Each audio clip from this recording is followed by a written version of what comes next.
the typing sound from a shut-down computer. Please support me by clicking the follow button and like button so that you don't miss out on new stories updated every day. Late at night, a boy named Gear often worked on his reports. He always shut down his computer before bed.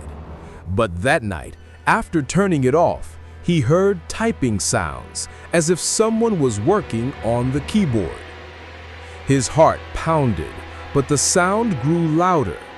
When he turned on the light, the keyboard was pressing keys by itself.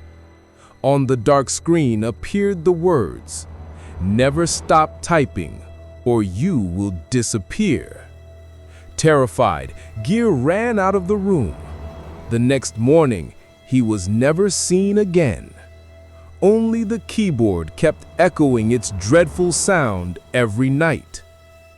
Moral: relentless ambition without rest can become chains that consume life itself.